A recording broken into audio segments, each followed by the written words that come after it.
ठिकाना मिला, जल्द होगा खुलासा। साइबर सेल ने बेहतर शातिर तरीके से किए गए साइबर अपराध का पर्दाफाश किया है।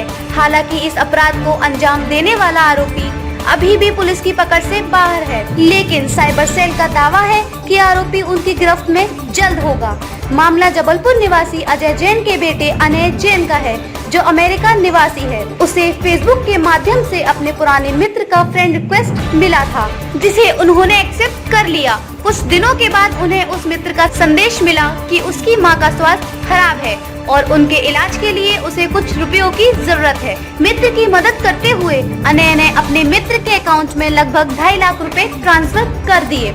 कुछ दिनों के बाद जब अनय ने अपने मित्र से उसकी मां के स्वास्थ्य के बारे में जानकारी ली, तब उस मित्र ने बताया कि उसकी मां का स्वास्थ्य ठीक है और उसने किसी भी तरह के पैसों की डिमांड नहीं की है। यह बात सुनकर अनय को समझ आया कि वह साइबर ठगी का शिकार हो गया है।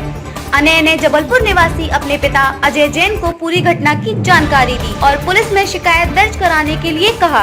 अजय जैन ने जबलपुर पुलिस के साइबर सेल में इस संबंध में शिकायत दर्ज कराई। साइबर सेल ने इस मामले की जांच करते हुए पाया कि जबलपुर के ही एक आरोपी ने सॉफ्टवेयर की मदद से फर्जी तरीके से फेसबुक फ्रेंड बनकर अनय को भ्रमित कर उससे दिल्ली स्थित एक बैंक के अकाउंट में रुपए ट्रांसफर कराए हैं। साइबर सेल ने दिल्ली के उस बैंक में जाकर उस खाताधारी की पूरी जानकारी हासिल की। तब मालूम हुआ कि खाताधारी जबलपुर का ही निवासी है। इधर जैसे ही आरोपी को इस बात की भनक लगी कि पुलिस बैंक के माध्यम से उसके बारे में जानकारी जुटा रही है, तभी आरोपी फरार हो गया। साइबर पुलिस के जबलपुर प्रभारी विपिन तामकर ने बताया कि अभी इस आरोपी की पहचान सार्वजनिक नहीं की गई है। साइबर टेक्निक के माध्यम से आरोपी का ठिकाना मालूम कर लिया गया है। जल्द ही आरोपी को गिरफ्तार कर लिया जाएगा। जबलपुर से प्रेरित सिंह के साथ शंभू साहू की रिपोर्ट। हमारे स्टेट साइबर सेल जबलपुर में एक अजय जैन करके आवेदक हैं, जो अग्रवाल कॉलोनी में रहते हैं अपने जबलपुर में। उनके द्वारा एक शिकायत आवेदन दिया गया है कि इनका बच्चा सैन फ्रांसिस्को यूएसए में रहता है और उसको एक फेसबुक रिक्वेस्ट आई, फ्रेंड रिक्वेस्ट आई फेसबुक पे, और उस रिक्वेस्ट को उसने अपना एक मित्र जानते हुए स्वीकार कर लिया था। बाद में 1-2 दिन कन्वर्सेशन हुआ उनका मैसेंजर पे, और फिर उसके जो फ्रेंड रिक्वेस्ट भेजने वाला फ्रेंड था उसने बताया कि उसकी माँ का स्वास्थ्य खराब है, इसलिए उसको कुछ पैसों की ज़रूरत है।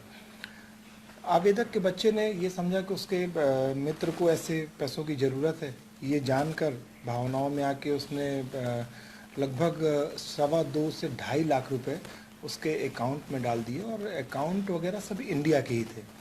बाद में 2-4 दिनों के बाद जब उसके मित्र से उसने बात करने का प्रयास किया और बात हुई, तो पता चला कि उसके द्वारा कोई ना तो फ्रेंड रिक्वेस्ट भेजी गई थी और ना ही उसको पैसों की ज़रूरत थी।